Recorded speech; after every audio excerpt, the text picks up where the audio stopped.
All right, how we looking? Beard looking luxurious. Yeah, looks good. All right. Very soft, very supple.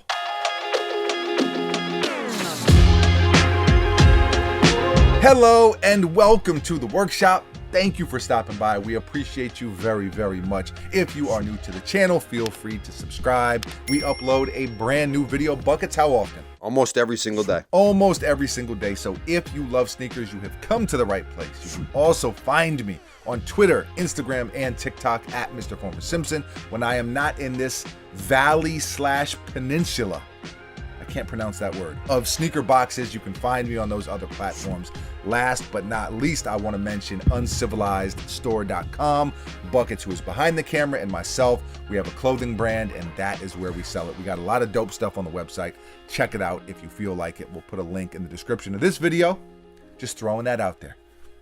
Just, doing my, I was going to say due diligence. That's not the right word. You're throwing it out there. I'm just, listen, man, shoot or shoot, okay? And that's what it comes down to. Am I leaving anything out? Thumbs up for this video if you enjoy it, if you like the contents herein or therein, something like that. It's time to dive in. I'm very excited about this sneaker. Buckets. Speak now, forever hold your peace. I got nothing to say. 3, 2, 1, bang, bang. This is the Tom Sachs Nike Craft General Purpose Shoe.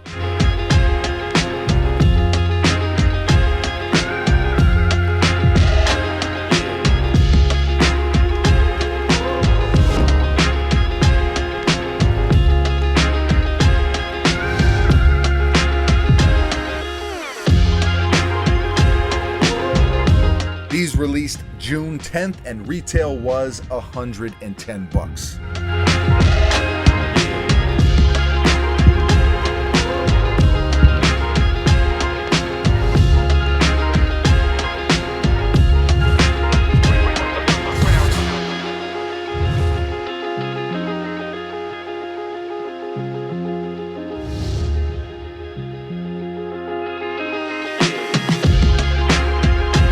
They did sell out. I did initially strike out on a pair, but I gotta say thank you to our friends over at Kicks Are For Us. They actually looked out big time. This was a shoe that I really, really wanted, so I appreciate them on the assist. Really happy to have a pair.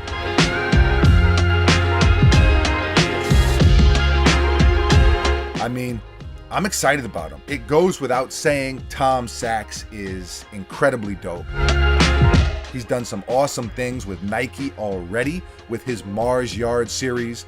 Buckets, there was the Mars Yard 1, the Mars Yard 2, and the Mars Yard Overshoe. And even beyond the Nike stuff, actually it probably needs to be said that a ton of our style, Buckets, I know you agree with this, we've talked about it before, a lot of our style and the way we shoot and create videos, it's been heavily influenced by Tom Sachs. I won't get into a whole long thing, but we are huge fans of Casey Neistat. Casey used to work for Tom and was kind of influenced by him, and we've been very influenced by Casey Neistat. So it's kind of like, what would you call that? 6 degrees of separation? No, it's just kind of like the tree. You have like coaching trees, Tom Sachs, Casey, and then us. It's kind of nice. I like what you did there. Kind of outlandish throwing us on there. No, I'm just saying that we and Buckets, you agree with this? Big time. We've been very, very influenced by Tom Sachs and his aesthetic. So just throwing that out there, just wanted to say that we hold Tom Sachs in very high regard and think he is a very, very dope individual. I just love the look and aesthetic and the way he kind of approaches the sneaker projects that he's done. The whole story to these is functionality, utility. It's a boring sneaker. It was even marketed that way. I think the way I saw it worded, Buckets, was an ordinary sneaker for extraordinary people. I think that's kind of I don't know. It's just kind of a very plain but somehow still very creative way to approach it. There's nothing fancy going on. It has a very similar look to the Nike Killshot. It's just a super plain Jane shoe. Like, it's one of those shoes that you don't even really notice, and I think that's the point. The upper is kind of this reinforced mesh. There's also some fuse overlays, as you can see, and it's kind of this tan or cream color. White swoosh on each side. Then you've got this bone-colored suede wrapping around the front of the shoe. It is also along the eyelets and along the bottom and the heel as well. You've got Nike pressed in on the back with that handwritten aesthetic. I love that look personally. I also love the classic Nike tag on the tongue. You can see more Tom Sachs handwritten vibes on the back of the tag.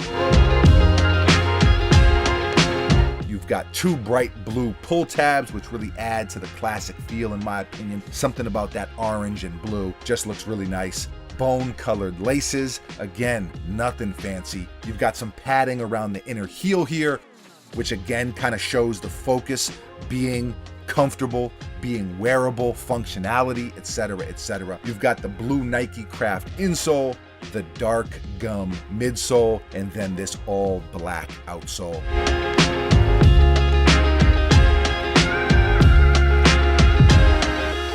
I love how wearable they are. I love the fact that they were designed to wear and to beat up, to live life in. If you tune in regularly, then you know we are big fans of wearing our sneakers around here.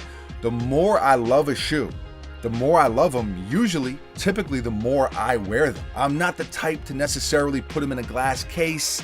It's just not really my style. I'm not knocking that at all. And Buckets, we've talked about it.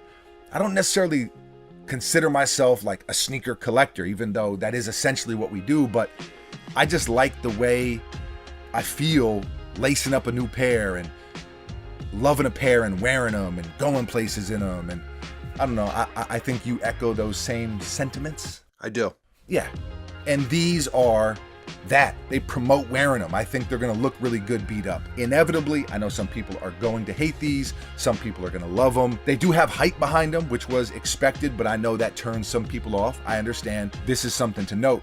These are a lot more affordable than the other Tom Sachs Nike collaborations. I mean, I think the original Mars Yard is at like, I don't know, 10 grand. I mean, something just absolutely absurd. So, and I feel like these were more attainable right out of the gate as well. Did you notice that too? I felt like I saw a lot of people hit on them. I feel like more pairs were made, and $110. I mean, you can't beat that with a bat. Yeah, I definitely saw a lot of people get them. Yeah, and there are more colorways coming up in the future. I even think I saw Tom Sachs tweet something about, hey, hold off on paying resale. We got more pairs on the way. So I don't know, more attainable, especially for a sneaker like this, seems like the right way to go. You know, something else I want to mention, and I saw this in I think maybe the Nike write-up on the shoe, but it was something that Tom Sachs said, and he said that a good collaboration, I'm paraphrasing here, a good collaboration is something that neither could have done without the other. And I don't know, it's a really simple way to look at it, but we talk about collaborations here all the time on the channel. It's a big thing in sneakers. And to me, that's the perfect way to look at it. We've kind of said like different versions of that, but that's like the perfect way to describe a good collaboration in my opinion. So he knocked it out of the park. The marketing and the rollout, there was the whole boring sneaker write-up. Buckets, did you see that? I did. I thought that was really cool as well. So as you can tell, I'm into these. These are a 10 out of 10 for me. You know, I'd listen. I know everyone's not going to agree with that, but these are a 10. This is probably going to be the next sneaker that we life test. Again, if you've been watching, if you've been tuning into the channel for a while now, you've probably seen us do life test videos. They're my personal favorite videos to shoot. You know, we wear something for an extended amount of time, an extended duration, a month, 2 months, 3 months, and then report back to you with the verdict. How do they look? How have they held up? You know, what's the actual, because it's hard to review something right out of the box, but sometimes I'm looking at the camera, sometimes I'm looking at you. Buckets, we like the life test videos, but I do need you to keep your dogs out of these. That's fine. You're a well-known sneaker thief. Nah, I plead the fifth. I plead the fifth. A sneaker borrower is how you would probably like to be described. Nah, just a guy that I have my own sneakers. Okay. You don't steal mine. No. Okay. You're on wax now. It's been said. I mean, I've said that a million times. So if anybody goes on Instagram, you see this guy with this shoe on, you know. Bucket, scale of 1 to 10. There's a lot of different ways that I would rate this sneaker. Okay, here we go. Here we go. Tom Sachs is an artist. He is. So you got to view the things he creates as art. Okay, you're getting very profound. I like it. And in that sense, I don't think you could really rate him. Unrateable. Not unrateable, but it's a creation. I don't think that art should be rated. I don't think people should look at the Mona Lisa and say, oh, this is a 6. Okay, fair enough. This is a 10. This is a 2, whatever. Okay. So in that sense, I'm not going to rate them. Okay, and in another sense? I'm going to give them an 8 out of 10. Okay. There we go. I respect it. 10 out of 10 for me, 8 out of 10 for you. I felt like you might be a little higher on these just because it kind of fits your whole vibe. Like this is, you're like, Buckets Neistat. You're like a very DIY, handyman, do it yourself, build it yourself. A lot of the stuff down here you've built with your own bare hands. Thank you, man. I appreciate it. All right, but still an 8. An 8, but as a piece of art, unrateable. Okay. I respect it. It's the most boring Nike sneaker ever created, by their own admission. Leave a comment below. Let us know, how do you feel about this pair? Do you like them, love them, hate them? What are your thoughts, your feelings, emotions? Always love to hear from you. Thank you for watching. You are very, very appreciated. We will be back tomorrow, mañana, same time, same place, right here at the workshop with a brand new sneaker for your head top. I got nothing else. Buckets. Anything profound to add? No. Adios.